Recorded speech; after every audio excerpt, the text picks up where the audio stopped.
What's up there, LEGO fans? Welcome back. Alex here. In this video, we are going to be doing a review of the new LEGO Ideas Orient Express. This is set number 21344, contains 2,540 pieces, and will retail for $300 US.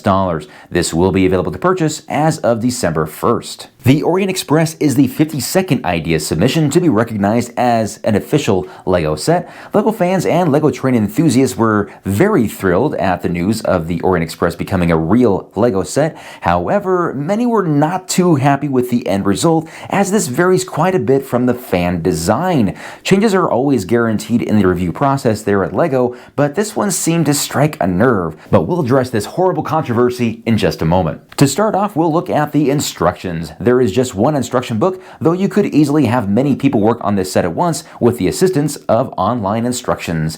I will say that I love the fact that they included so much information at the beginning of the instruction book, not just about the fan designer and the LEGO designer team, but about the Orient Express and its rich history. It was really a joy to build, and I love that LEGO does this in these more premium LEGO sets. The train is constructed in 23 sections. The front cover of the instruction features a carriage rather than the engine. The engine is actually on the back cover. It seemed a little backwards to me, but this is also the way that the build goes, with the carriages being built first. There are 8 minifigures included in this set. 4 are passengers and 4 work on the train in some capacity.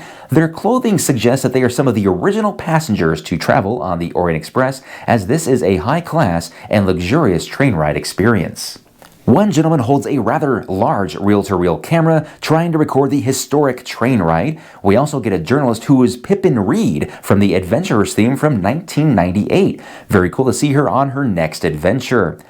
These other 2 passengers look very high class and have lots of baggage, well, physical baggage anyway. The male figure has this chest, and inside there are some gems, as well as this mosquito in amber. Now, this particular LEGO piece only comes in 7 other LEGO sets, and they're all based on the Jurassic Park movie franchise. The minifigure here also bears a striking resemblance to John Hammond.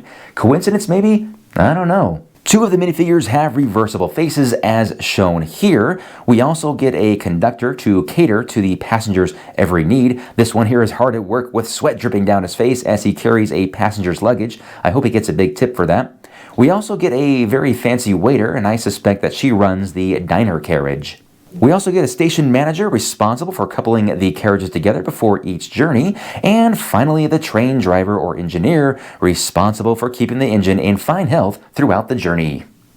Now, as for the build, well, I actually really enjoyed it. The first thing that you build is the display track. This is all black except for the rails, which are more of a metallic gray. These actually have a hard time lining up with each other at certain points along the track. Not a big deal, as the train won't be chugging along this track, but it does bug me. Now it's time to address the elephant in the room. No, not this one. This one. As stated earlier, this model looks nothing like the fan design. The designers clearly pushed for more attention to the carriages and away from the engine. It seems the decision was made mainly from the fact that when we think of the Orient Express, most people do not think of an impressively large steam engine. They think more of the travel experience or the Agatha Christie novels and movie adaptations involving the Orient Express. Thus, we see a shortened train engine and an additional carriage. We also see a much different color from the green to blue. Now, I do like this color. I think it works well with the gold accent of the train, but it's important to note that the Orient Express is not a single train or a single color of train, but rather a long-distance passenger train service that traveled the length of continental Europe.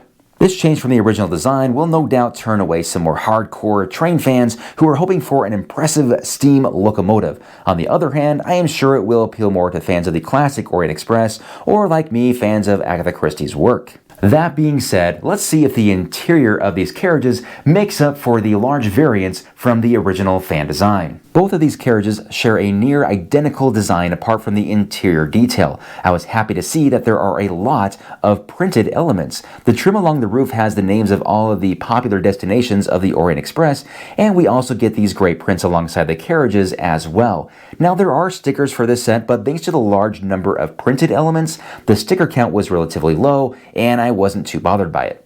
To view the interior, we remove the roof, which comes off very easy. Unfortunately, the entry to each carriage remains covered, which is kind of a shame because they each show off some pretty cool high-end wood panels that are depicted in these stickers.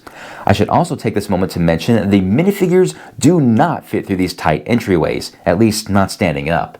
The first carriage we build is the diner car. At one end we have the bar with a few drink selections. Behind it there is a very pretty cut glass mirror depicting Lego birds and grapes. This is easily my favorite part of the interior, as I picture this as where the famous detective Hercule Poirot gathers all the suspects as depicted in Agatha Christie's Murder on the Orient Express.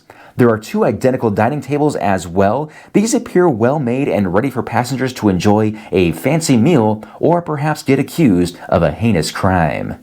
The next carriage is the sleeping car. There are two sleeping areas. The first area features bunk beds and a very fancy sink. There's a small storage area underneath the bottom bunk bed to hide some valuables or some evidence. I also love that we have this backgammon game set up here so passengers can have some fun while traveling. The other area is a first-class bedroom with this larger bed and the iconic spherical mirror above it. There's also this area with a desk and typewriter, as well as this small couch, though I have to mention this couch is a bit too short for a minifigure to properly sit on it, so it seems like it's just mainly for looks. The room also benefits from a bathroom with a commode and sink, but unlike a certain other LEGO set, this toilet is not flushable, and you know what? I'm really thankful for that. Before I move away from the carriages, I want to mention the wheel assembly on these things. These are built with several small elements, which really helps with the detail of the train. Yeah, you do build 4 identical wheel sections, so yes, there is going to be some repetition here, but I still had fun building each of these. The carriages here are actually linked together using ball joints. They seem to do just fine keeping the train together and, in my opinion, are better than magnets. So those are the passenger carriages. I can certainly see why the designers wanted to squeeze in 2 carriages rather than just one. It certainly breaks that tradition that we see with other LEGO steam engine trains.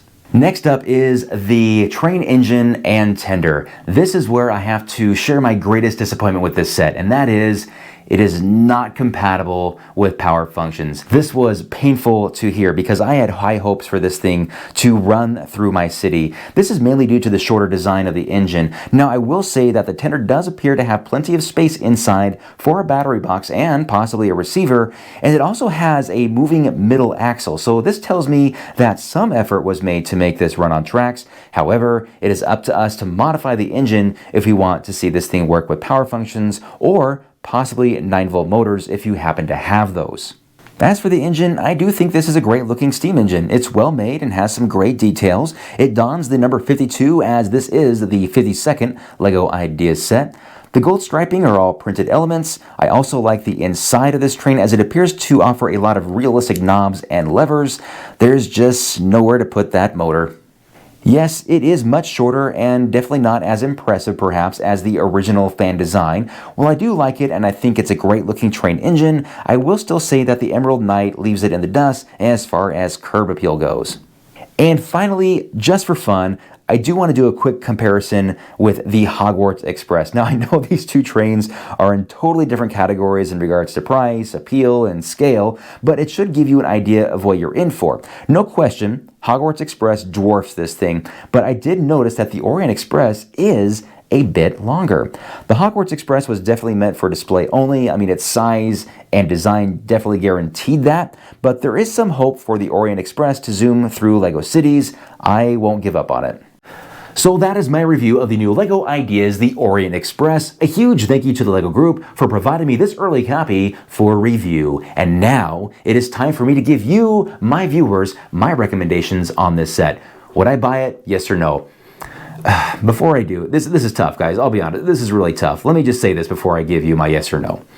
This is a great looking set. It really is. It's a beautiful train. They gave us a steam engine. We've been bugging LEGO for steam engines for a long time, and here it is.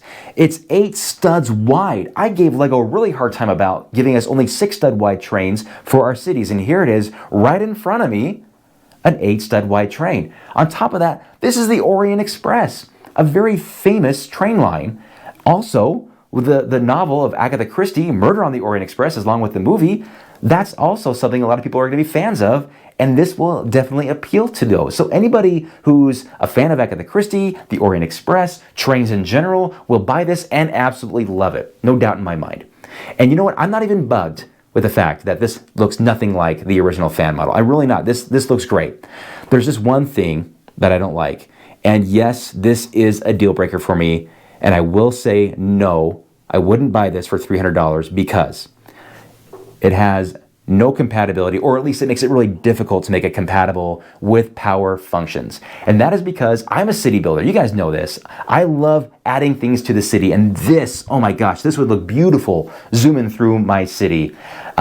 Unfortunately, that's going to be very difficult to see that happen now, unless somebody out there has a brilliant idea. And you guys are probably saying this. I can hear you saying it. Alex, come on, you can figure this out, man. Come on, that's pretty lame. Maybe you're right. I won't give up on it. I'll still figure something out to make it work. And if I do, I will share that with you and I will eat my words and I would say, yes, this is great in every way, shape, and form. All right, but for right now, that issue of no compatibility with power functions at the moment is making me say no. There it is, guys. That's my recommendation. Take it for what it's worth. Regardless, here it is in front of me. Let's go ahead and find a spot for this thing to be displayed in the house for now.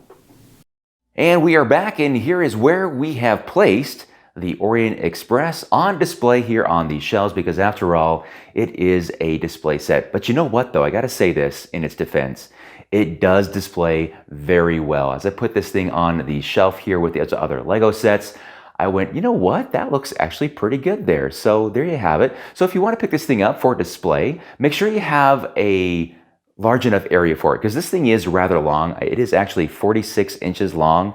I think that's about 117 centimeters, so this thing is not short. But no, I like how it looks there. I just wish it had power functions, like I said.